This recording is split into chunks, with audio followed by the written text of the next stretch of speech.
자, 뉴스탑 10 저희가 네 번째 뉴스로 8위 소식을 꼽아봤습니다. 8위 소식은요. 다시 울리는 6월의 함성입니다. 내일이면 60 민주항쟁 30주년. 내일 기념식뿐만 아니라 오늘부터 곳곳에서 기념 행사가 다시 열리고 있습니다. 어떤 행사들이죠? 예, 오늘 7시 30분에요. 전인권 안치환 씨 등이 출연하는 이한열 문화제가 개최가 되고 서울광장에서 열립니다. 내일 7시에도 또 메인 행사로 서울광장에서 또 진행이 됩니다. 이 자리에는 박원순 시장과 윤선혜 씨 등이 함께 지금 그날이 오면 이런 노래를 이제 부를 예정이라고 합니다. 그날이 오면은 박종철 열사, 고 박종철 열사가 생전에 좋아했던 노래라고 합니다. 네. 자, 60 민주항쟁 30주년. 올해가 또 이 조기 대선이 치러진 해기 때문에 더욱 그 의미가 있다고 평가할 수가 있을 것 같아요. 홍명 위원은 어떻게 보십니까? 저는 꼭 30년 전 저 현장에 있었던 사람으로서 요새 참 감회가 새롭습니다. 네. 드릴 말씀이 많지만 한 가지 짧게 말씀드리고 싶은 것은 당시에 제가 30년 전에 저 현장에 있을 때는 정말 제가 제일 그러니까 잘난 줄 알았다는 표현이 맞는가 모르겠지만 아니 어떻게 이런 민주주의 현장에 없을 수가 있나. 네. 그러면서 이 참여 자체가 굉장한 제가 무슨 권리 행사를 하는 물론 자랑스러움도 있었지만 그런 생각이 많이 들었어요. 그래서 그 참석하지 않은 사람들에 대해서 굉장히 저는 배관시했던 기억이 나요. 근데 지금 돌이켜 생각해보면 그게 좀 잘못된 생각이었다. 어떤 부분에서요? 그러니까 민심이라는 것은 저렇게 참여하는 민심도 있지만 또 보이지 않는 목소리도 분명히 존재한다. 이런 걸 나이가 들어서 좀 깨닫게 됐습니다. 그래서 이 얘기를 드리는 이유는 지금 오늘 어젠가요 청와대에서 이제 60항쟁과 관련해서 또 문재인 정부 한 달 출범과 관련해서 이제 촛불 민심을 떠받들려고 노력했다 이렇게 표현을 하셨는데 충분히 그 의미는 알고 있지만 저는 바라건대 문 대통령께서 이 촛불 민심만 생각하지 마시고 어떤 저런 민주주의를 이뤄간 역사는 어떤 일부의 전유물이나 어떤 권력을 가진 사람들에게만 된 것이 아니라 모든 우리 국민들이 함께 산업화 민주화를 이뤄냈다는 것. 그래서 어떤 분리보다는 그야말로 통합된 보이는 여론보다 보이지 않는 여론. 그런데 좀 많이 관심을 기울여 줬으면 좋겠다. 이런 생각이 들어서 문득 지난 세월을 좀 떠올려봤습니다. 저도 우리 의원님 말씀에 가슴이 뜨끔한데요. 그때 연수원 2학년이라서 이게 참 공부만 하던 법치주의 확립을 위해서. 지금 위원님이 말씀하신 조용히 있는 분들도 있다. 그러니까 조용히 있는 사람이 아니고 열심히 공부했습니다. 그러니까 그때 어떻게 이런 상황에서 안 나타날 수 있지? 이렇게 욕할 게 아니에요. 그런데. 다 각자 현장에서 열심히 하셨던 건데. 저는 어떤 이게 있죠. 지금 이렇게 되면 항상 이게 어떤 한쪽에 어떤 자기 이념을 갖다가 이렇게 강요하고 이런 걸로 많이 흘러가더라고요. 그런데 저는 이한열 열사라든가 박종철 열사가 과연 하늘에서 우리 국민이 이렇게 서로 분열돼가지고 싸우는 걸 과연 바라고 있겠는가? 아니겠죠. 이분들이 바랐던 거는 민주화된 한국이지. 서로 좌우, 진보, 보수 나뉘어 싸우고 있는 거 아닌 것이다. 그래서 좀 전에 우리 의원님 말씀에 아주 저는 동감하는 게 이분들을 내세워서 진보의 우위성을 내세워서 보수는 없어져야 될 어떤 이런 걸 생각해서는 안 된다. 같이 조화롭게 민주주의를 이렇게 나가는 게 이게 돌아가신 분들의 뜻을 가장 보존하는 게 아닌가 그렇게 생각합니다.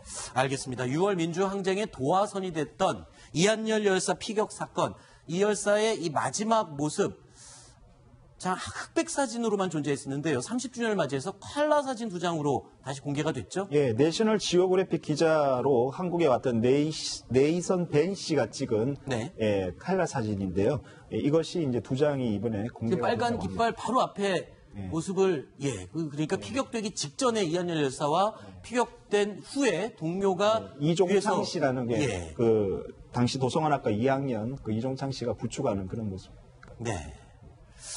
자, 이제 30년이 지났습니다. 87년 6월 9일 이 최루탄을 맞고 쓰러졌던 이한열 열사의 어머님은 지금 어떤 생각과 느낌을 가지고 있을까요? 뉴스탑 10 팀이 전화로 심정을 다시 한번 여쭤봤습니다. 들어보시죠. 나는 그저께 같아갖고 그런 생각이 안 나네요. 뭐가 바뀌어요? 누가 내가. 그걸 못 느끼고 모르는데 30년이라고 해도 나는 30년이란 자체가 수긍이 안 된디. 그러네요. 매일매일 그렇네요. 어머님의 이 심정 저렇게 짧게 그 심정을 다 담을 수는 없겠지만 많은 얘기가 있지만 저렇게 말씀하셨어요. 어떻게 들으셨습니까?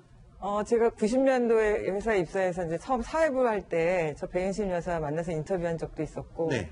또 아까 사진에 나왔던 이한열 여사 뒤에서 그 이종창 씨도 인터뷰한 적이 있어서 저야말로 정말 뭐 어머님하고는 비교가 안 되겠지만 진짜 30년 세월이 마치 그냥 어제 일처럼 지나가는데요.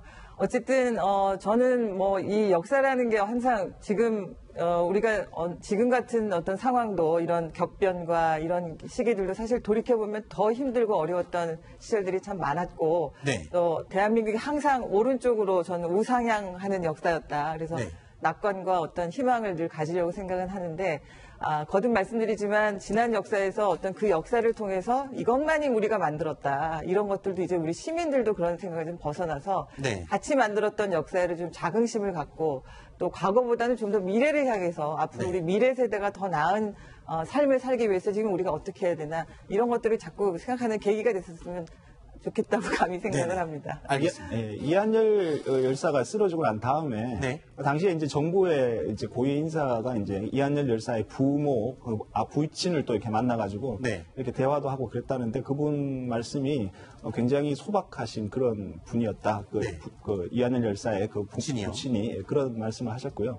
육시방쟁의 주역들이 사실은 엄밀하게 얘기하면 지금 현재 2017년 대한민국의 행정과 입법의 거의 주류가 되고 있습니다. 그렇죠. 그래서 뭐 전 국민이 어떤 육시방쟁의 의미를 갖다 다시 새롭게 하고 이런 것도 중요하겠지만 지금 현재 그 행정과 입법에서 중심에 있는 바로 그 사람들이 육시방쟁의 의미를 바로 깨닫고 지금 현재 이 시대에 이걸 어떻게 받아들이고 반영하고 해야 될 것인가를 그분들이 바르게 생각해야 될 것 같습니다. 과거에 386세대라고 얘기를 했었는데 이제는 그분들이 30대가 아니고 나이가 드셔갖고 그냥 86세대라고 칭하는 그분들이 지금 말씀하신 것처럼 이 사회에 지금 주축이 되고 있습니다. 그분들이 어떻게 하느냐에 따라서 이룩한 민주화가 잘 되느냐 안 되느냐가 결정이 될 것 같습니다.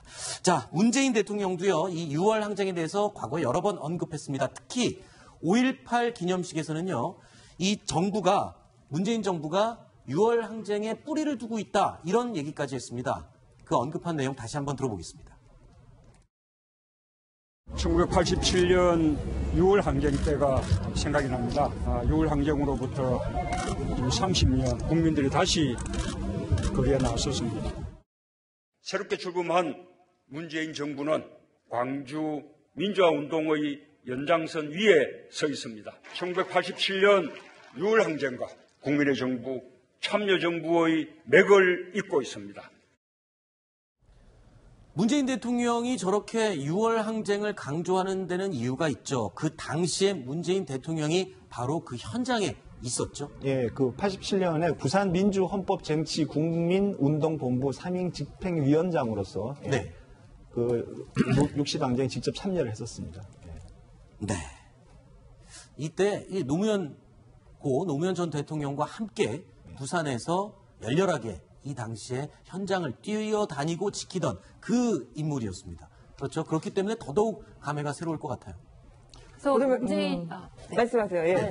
문재인 대통령 같은 경우 본인 책에서도 우리나라의 민주화 운동 중에서 가장 위대한 운동으로 60항쟁, 6월 항쟁을 평가를 합니다. 아시다시피 저 6월 항쟁을 통해서 지금 우리 모두가 누리고 있는 직선제 개헌을 이끌어내기도 했고요. 그 당시에 전두환 전 대통령의 어떤 독재라든지 이런 것들을 끝낼 수 있었기 때문에 그런 성과들을 민주화 운동 세력이 오롯이 가져왔다. 그랬기 때문에 굉장히 위대하게 평가를 하고 있고 지금 6월 항쟁이 조금 전에 말씀하셨지만은 굉장히 당시에 뜨거웠던 그런 청춘들이 입법, 사법, 행정의 주축이 됐습니다. 특히 문재인 대통령 같은 경우에 본인 6월 항쟁에 굉장히 굉장히 높이 평가를 하고 있는데요. 지금 비서실장, 임종석 비서실장은 86학번입니다. 한양대 86학번인데요. 당시 현장에서 뜨겁게 아마 운동을 했었던 그런 대학생이었을 거고요. 김부겸 지금 행정부 장관 후보자 같은 경우에는 명동성당 사수조라고 해서요. 당시 6월 항쟁 6월 때 그 명동 명동 성당에 들어가서 점거 농성을 하는 학생들, 시민들이었습니다. 그 당시에 경찰이 들어오지 못하게 명동 성당을 막고 있던 그런 사수조였고, 김영춘 해수부 장관 후보자, 당시 제야의 정치인으로서 김영삼 전 대통령의 비서관으로서 그 제야 정치권을 형성하는 데 굉장히 혁혁한 기여를 했고, 김현미 장관 후보자 같은 경우에는 노동운동권으로서 87년 6월 뜨거운 현장에 있었습니다. 저런 분들이 지금 문재인 정부의 1기 내각을 형성을 하고 있습니다. 네. 자, 그리고 내일 있을 6월 민주항쟁 기념식 행사에 서울시가 처음으로 행사를 공동 주최를 했다. 근데 이 비용을 10억 원이 있는데 12로 납부를 하겠다. 저는요. 근데 이 행사장이 사드 반대 이런 정치구호가 좀 나올 것 같아서 좀 걱정을 하고 있다던데 괜찮을까요? 아마 사드 구호는 이게 서울시에서 지원하는 본래의 뜻하고는 관계없는 것 같으니까 서울시에서는 이걸 자제시킨다고 그러고요. 그건 참 다행이라고 생각하고, 시비로 지원하느냐 안 하느냐는 있죠. 이 행사의 어떤 중립성, 그러니까 서울 시비라는 게 어떤 박원순 시장의 개인 돈은 아니지 않습니까? 네. 시민들 모두의 세금인데 이게 지원되려면 있죠. 이 행사가 어떤 서울 시민의 뜻에 맞아야 된다는 거죠. 그러니까 제 생각에는 가장 중립적이 돼야 되고, 그 본래의 취지, 60항쟁의 본래의 취지를 살리는 행사가 된다면 지원해도 별 문제는 없을 것이다. 그렇지만 그 현장에서 전혀 서울 시민의 뜻과 안 맞는 그런 투쟁을 하는 것은 맞지 않다. 저는 문재인 대통령을 포함해서 지금의 아까 우리 황 의원께서 말씀하신 지금 청와대 내각이나 이런 다 50대 이제 86 이른바 주류라는 표현을 쓰셨는데, 그 사람 그걸 만들어준 게 누구냐? 결국은 저도 현장에 있었다고 그랬지만은 다 마찬가지로 우리들의 국민들이었습니다. 결국 지금 이분들이 해야 될 일은 국민들의 뜻을 받들어서 어떻게 하면 더 좋은 대한민국을 만들어야 되느냐에 에너지를 집중하셔야 될 때고, 그다음에 이른바 이제 그 당시에 30년 전에 저 거리에 있었던 학생들이 지금은 다 50대가 됐고, 이 50대의 생활 전선에서 정말 삶의 엄중함을 깨달으면서 살아왔거든요. 지난 30년의 시간을. 그런데 일부 이제 이런 것들을 정치적으로 전유했던 세력들은 정말 세금 한 푼 내본 적이 없고, 그러면서 국민 세금을 마치 자기 쌈짓돈 쓰듯이 썼던 정치인들이 많고요.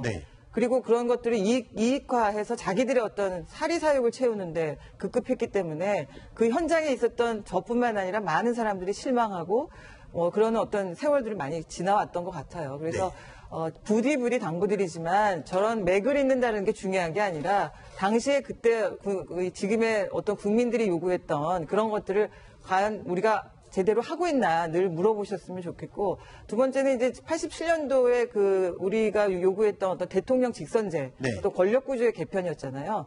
지금 30년 만에 다시 이제는 분권형 대통령제, 개헌이라는 걸 앞두고 있습니다. 그래서 정말 우리가 미래를 향한다면은 그 30년을 다시 되새기면 자꾸 과거에 우리가 얼마나 뭘 했고 잘했다를 따질 게 아니라 이제 30년 동안에 바뀔 정치체제, 그것들이 어떤 것이어야 되고 어떤 내용을 담아야 되느냐라는 어떤 미래 구상을 고민하는 계기가 되었으면 좋겠습니다. 알겠습니다.